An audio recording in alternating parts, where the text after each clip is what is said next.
Talofalava. My name is Aukilani Tupu, and I'm currently working as an anaesthetic technician in Auckland City Hospital. Today I'm going to talk about the role of anaesthetic technician. So basically, anaesthetic technician's role in a theatre is completing a comprehensive anaesthetic machine check every morning before we start each case, and as well as setting up non-invasive and invasive monitoring, checking the airway, making sure all the equipment is needed, as well as, the cool thing about being an anesthetic technician is to attend emergency situation, emergency crisis in not only in the theater but in other department off the floor, such as the emergency department or the radiology. Patient is the main focus of my job as being anesthetic technician, to be able to support the patient, advocate for them, and making sure they're reassuring them, making sure they are very confident, and to gain that trust. And I only have like 5 or 10 minutes, and every morning, every day, before the patient walks in or comes in the theater, I always go in the pre-op and have a chat with them, develop that rapport with them, and develop that trust, and letting them know, hey, my name, introducing myself, and and basically tell them I'm going to be assisting the anesthetist. I'm going to be right there in the theater. I'm going to be assisting the anesthetist and looking after you while you're during your operation.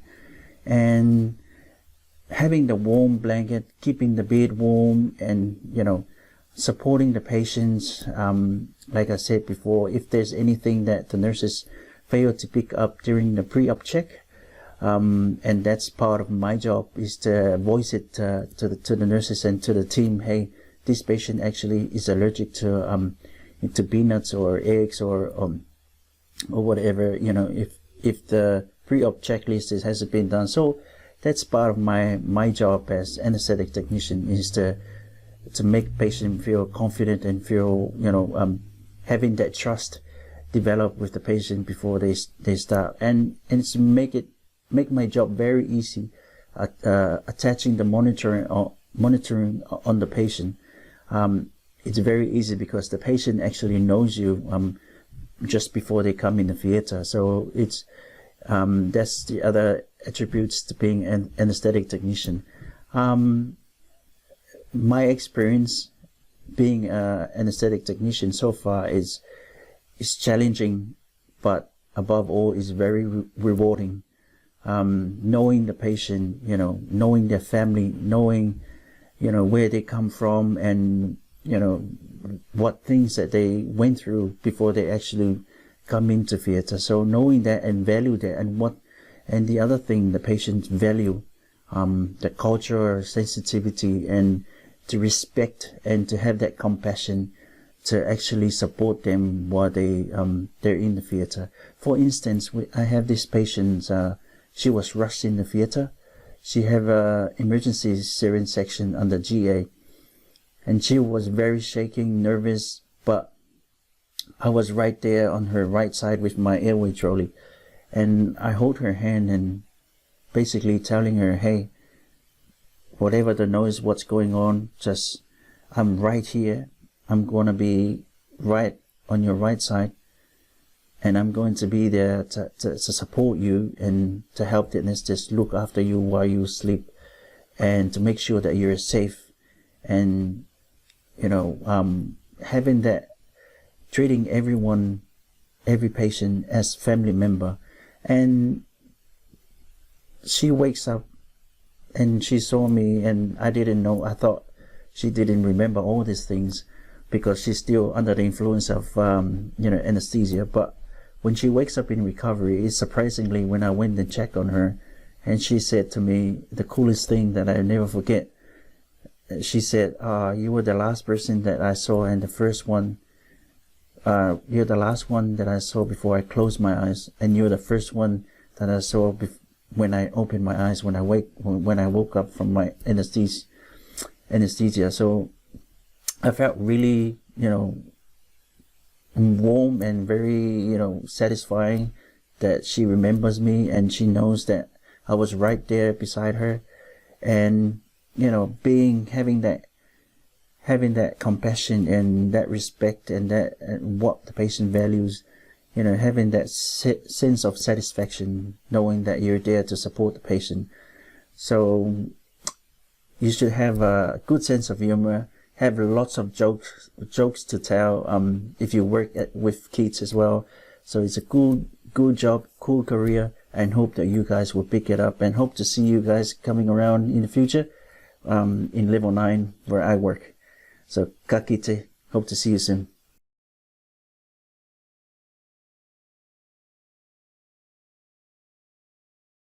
Kia ora and tēnā koutou katoa to all of you watching online.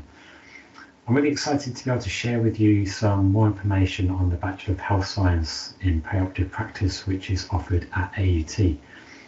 But first of all, I want to just explain a little bit more about what perioperative practice actually means. So at some point in our lives, we may either need a surgical operation ourselves or know someone close to us who does. And perioperative practice describes the care that's provided to patients during their journey through the operating department as they undergo their surgical operation. Now, this might include anaesthetic care, surgical care, and post-anaesthetic care. And what our degree allows our graduates to do is to be able to provide safe and expert healthcare to patients as part of an awesome operating theatre team within a hospital setting. So when a patient needs an operation, there are times when they may need to be unconscious or asleep. There are other times when a patient would like to be fully aware, just not in pain. And both of these scenarios or examples are examples of anaesthetic care. Now, anaesthetic care can be delivered and provided by a brilliant team of anaesthetic technicians, nurses, and specialist doctors, and they make sure that the patient is safe throughout their anaesthetic. Surgical care is then the care that's provided during the surgical procedure by the whole operating theatre team to make sure that the patient is well cared for during a time of real vulnerability for the patient.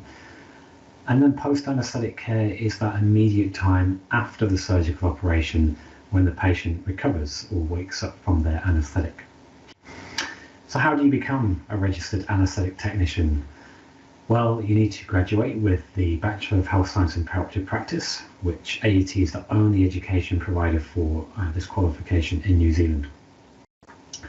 So it's a 3-year full-time clinical degree, and it may also be studied part-time up to 6 years. We have 2 intakes, so you can enrol in either February or July each year, and it can either be studied on campus in Auckland, or we also include blended learning options. So what does this actually mean? Well, we know that we offer the only degree in perioperative practice, and we know that not everyone can or wants to move to Auckland. So we're committed to making sure that education is much more accessible. So what we've done is design this degree so that you can study this program anywhere in New Zealand. What this then means is that you can study course content online from outside of Auckland and then access clinical placement experiences in real-life settings with one of our hospital providers as close to your preferred location as possible. This then means that you as students or potential students have choices whether you want to attend on campus, or if you do have work or family commitments and you simply can't move to Auckland, then you don't have to. Instead, you'll have opportunities to attend campus in short block courses over 2 to 3 days and learn a lot of the skills that are needed to work in the operating room in our very own operating room spaces in a simulated environment at AUT South Campus in Manukau. And some of that attendance is compulsory for assessments. You'll also have the opportunity to go out onto clinical placement, as I said, in real-world hospital settings, and you'll spend approximately 1 year of the 3-year degree on placement and learn from practicing anaesthetic technicians, nurses, and anaesthetists so that you're fully prepared for a career as an anaesthetic technician when you graduate.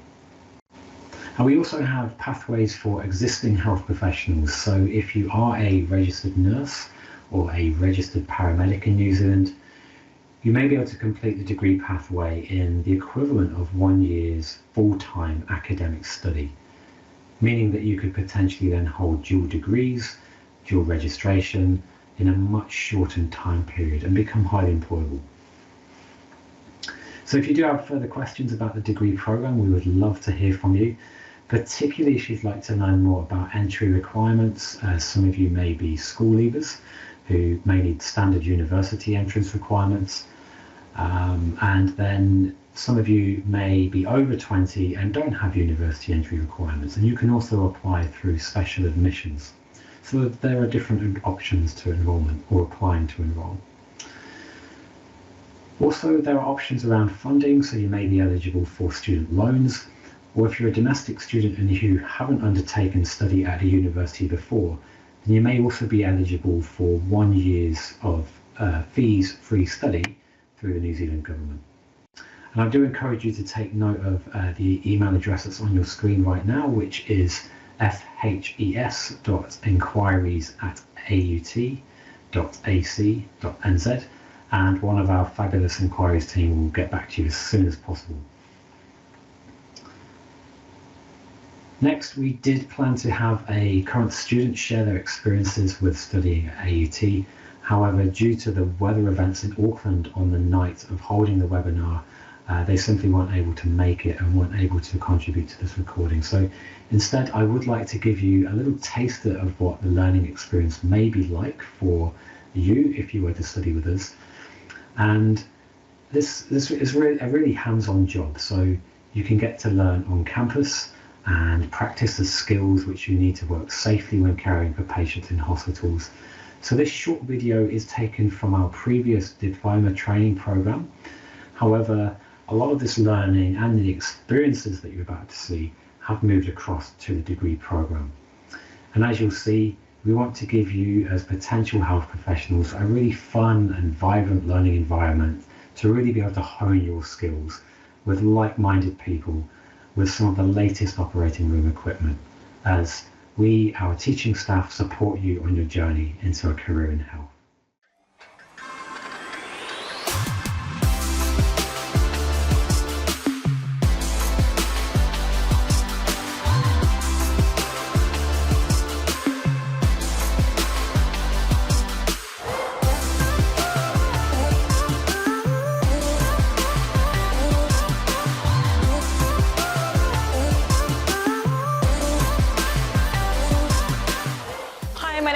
I'm a first year trainee anaesthetic technician. Today's been a really awesome day. The course has been very well organised. It's been really interactive, hands-on. I particularly enjoyed the vortex model section. Getting in there and doing a simulation was awesome. This block course has given me valuable knowledge and experience from a range of different theoretical and practical sessions. I can now take what I have learned and apply it to my practice back home.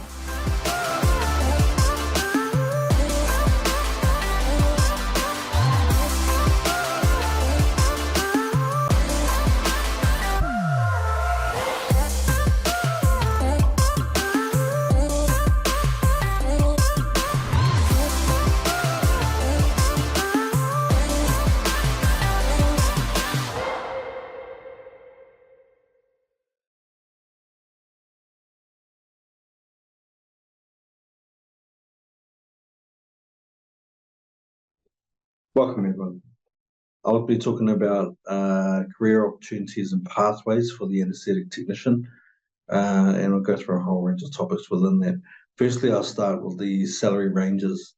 So the standard salary range for an anaesthetic technician, for a registered anaesthetic technician, begins at 58,000 all the way to the final part of the automatic progression, which is 85,000. And then within our designated positions, our salary range from there is from 87,000 and it caps off at 117,000. And those designated positions I'll introduce next with our career opportunities going forward. So during in our career opportunities, we have roles starting from your senior anaesthetic technician role, advanced clinician role, which pulls off into expanded practice. You also, within hospitals and departments, you have anaesthetic technician coordinator roles and also your charge anaesthetic technician. If you were to go over to the education side of the area for our profession, you have a few positions like the clinical coach, an educator position, or myself, which is the training development coordinator.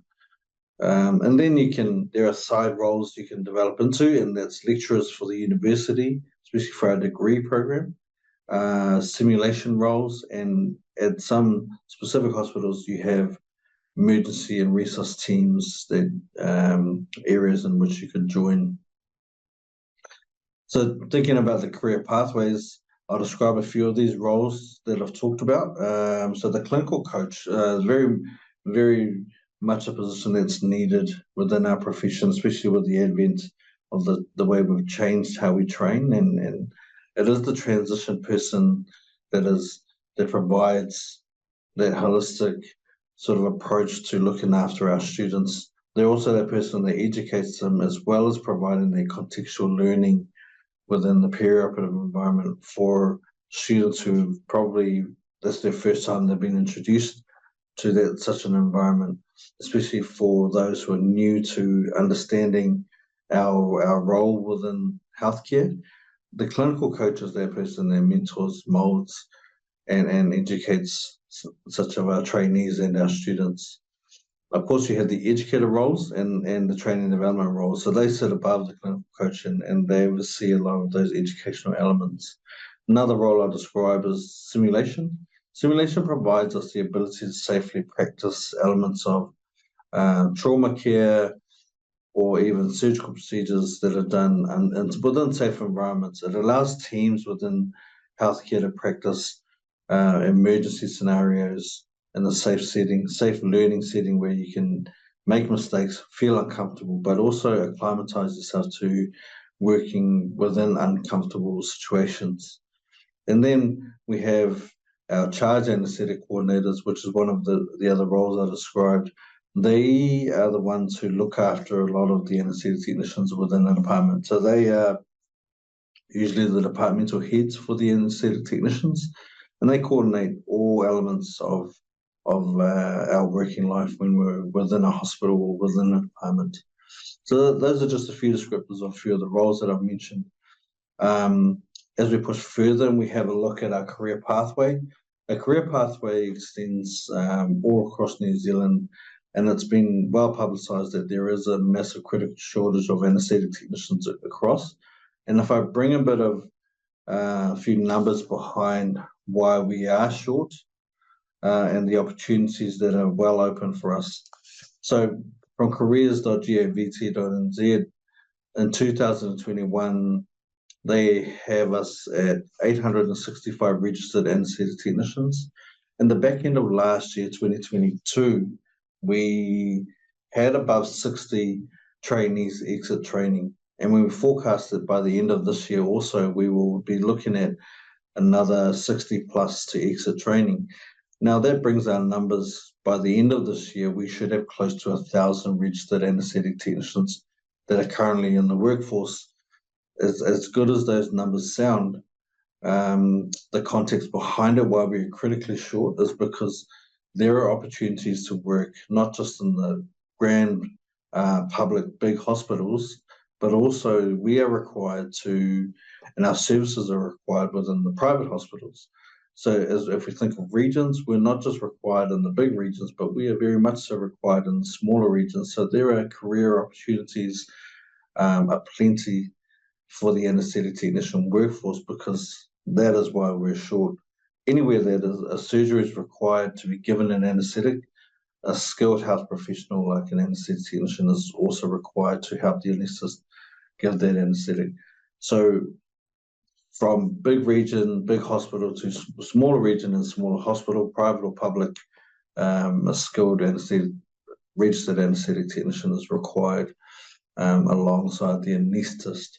So before I hand it back off to Rachel, talking about how our workforce currently looks, if we have a look that New Zealand's population is aging and growing. So our health systems are in critical need of specialist health professionals to work in our health system.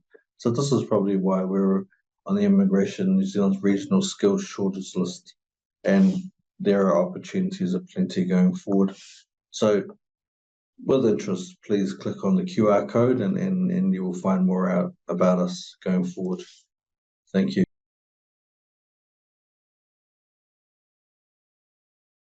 Kia ora everyone, I'm here to talk about the extended scope of practice that you can do as a AT when you've been qualified for a little while.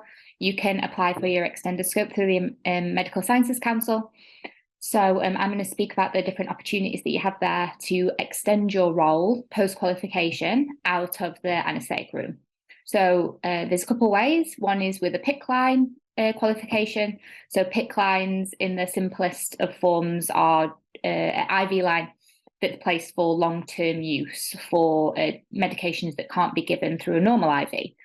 They're placed via ultrasound by many technicians that I know now, and they really enjoy doing so. And you have to do a certain amount under direct supervision, and then as soon as you're signed off, you have to do so many a year to keep your registration as an advanced clinician.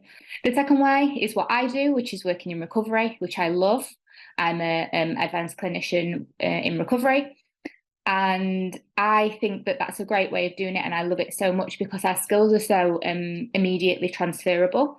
The airway, either from going to sleep and waking up, is so similar, and it means that I get to take so many more skills from my recovery colleagues that I've taken into my anaesthetic practice, and I've also been able to help my recovery colleagues with a certain amount of skills and set like a different skill set as well, to help everyone become like a better, more well-functioning multidisciplinary team.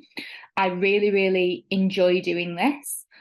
And all of my training was so well supported. There's a certain amount of time that you'll have to spend under direct supervision, working through a workbook, which is then very similar to what any new grad or new to PACU would ever do on the nursing side. There's just a couple of things that the Medical Sciences Council expect from us that's slightly different to the nurses, but there's not much in it. You work through that, and then you're signed off and you're a fully competent practitioner to go on your own. So now I do 1 day a week in recovery, which I love. And I'm just going to talk a little bit about one of my experiences. So as to why it's so good that ATs are in recovery. The shift that I had the other day was absolute mayhem. So I came in at 8 o'clock for my recovery shift, and one of my colleagues, well, two of my colleagues actually were off sick, meaning that one list had to be put on hold. Recovery is not very busy in the morning. You obviously have to wait for an operation to be done to receive any patients. So I said I'll go on to anaesthetics, and I started a list for 2 hours, and then I went back into recovery, which was amazing. It meant, you know, the patient got seen, and there was no hold up in the list, and the end of the day would flow a lot better. There wouldn't be any overruns. So that was great. I went back in there, went back into recovery, and then a couple of hours later, we had 2 airway emergencies happen at exactly the same time. And as I've already said, we were understaffed on that day for anaesthetic techs. So I took one of the airway emergencies, and one of my colleagues took the other airway emergency, and we worked together using our difficult intubation trolleys, using our shared mindset, and using some of my recovery colleagues who I know now know the things that they need to, because I might have given them little tips or little hints on things. They know where things are now kept. You know, we managed to intubate both of our patients and take them both individually to CT and then to their respective wards after for recovery.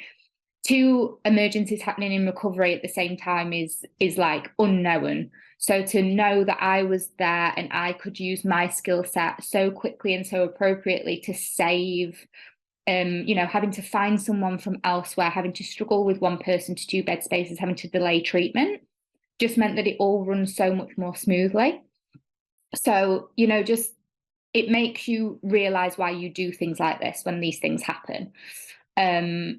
So that was my experience. I've got many other stories of how brilliant it is in recovery. Mostly the team that I work with is absolutely fantastic, and I wouldn't change any of them for the world.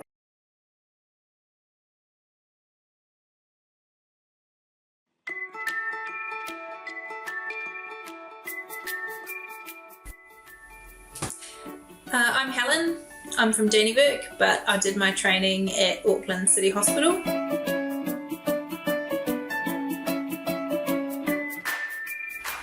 Anaesthetic technicians are what we're called in New Zealand, and operating department practitioners are the British equivalent. My day-to-day job is to help the anaesthetist, the anaesthetic doctor, and I do things like check the anaesthetic machine at the beginning of the list, check the patient in when they come down to theatre, note down any allergies or contraindications, take them to theatre and get everything set up, such as putting a drip in and preparing the airway, and then helping the anaesthetist put the patient to sleep.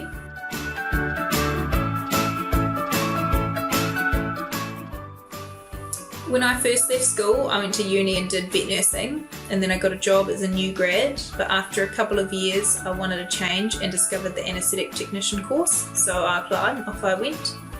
I applied because as a vet nurse I always enjoyed the surgeries that we did and wanted to expand my knowledge further, and I was really interested in anaesthetics and learning more about it, so moving on to becoming an anaesthetic technician for people seemed like the natural progression for me. So I moved to Auckland to do my training. Once I qualified, after 3 years, I spent 18 months working on level 4 at ADHB, doing cardiothoracic, before deciding to spread my wings and come to London and do my OE. I really wanted to be able to work as an ODP while in the UK, so that I wasn't putting my career on hold while I went overseas. We have a lot of British ODPs working in New Zealand as anaesthetic technicians, so I asked my British colleagues what it was like working in the UK, and they assured me that it's very similar to working in New Zealand.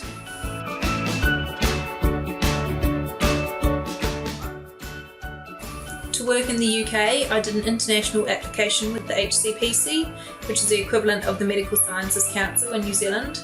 It took me about 4 months to get a decision back, and it was a lot of paperwork, but it's perfectly doable if you're a bit organised.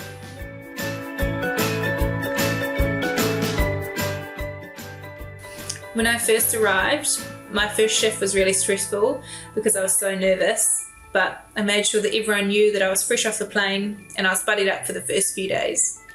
It was a bit overwhelming, but really it's just the same as working at home. They only do a couple of things differently, such as where the patients go to sleep, which is in the anaesthetic room rather than in theatre, and where they keep the controlled drugs such as morphine, which is kept in a locked cupboard in each anaesthetic room here. Whereas at home, I was used to them being kept in recovery and the anaesthetists would get them themselves before each case.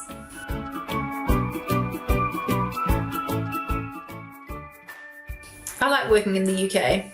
London is an expensive place to live, but it's really fun and there is so much to do. And I really like being able to go to Europe for the weekend or even go to France for the day on the train. And I like working as an ODP. It's a really flexible job, just the same as New Zealand. If you work nights and weekends, then you get a lot of days off during the week, which is really handy for appointments or for cheaper holidays. It's also good for being able to pick up extra shifts to earn some extra money for big trips and plans. Since I've been here, I've married a Brit and moved out of London and even bought a house. I now work in Gloucester, which is a big regional hospital. Because there's so many people in the UK, there's a lot more hospitals, so you've got an infinite number of places to choose from when it comes to work. I live in a small town and there's a small day surgery unit that I could walk to. Then there's Gloucester, which is a 20-minute drive away. There's a couple of private hospitals, which are about a 20-minute drive away. And then there's Bristol, which is about 40 minutes away, where they do really big stuff like paediatrics and cardiothoracic. I've also had some really cool volunteering opportunities since I've been here. A few years ago, I went to Cameroon in West Africa and worked on board a hospital ship where they do operations for free for people in third world countries. It was a really cool experience and I really look forward to doing more volunteering in the future.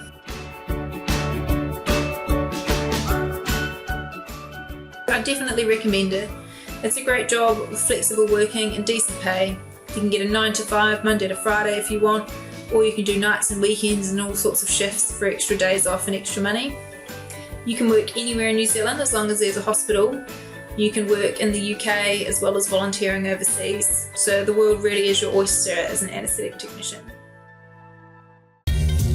At some point in our lives, we will either need an operation ourselves or know of someone close to us who does. And perioperative practice describes the care which is provided to patients as they undergo their surgical operation. And this might include anaesthetic care, surgical care, and post-anaesthetic care. Now, this is a really hands-on clinical job, and we've reflected this in the design of this brand new degree so that you can practice safely and care for patients within the operating department. You'll also be spending over a third of the degree out on clinical placements, so you'll be able to learn from practicing operating room staff in the real world.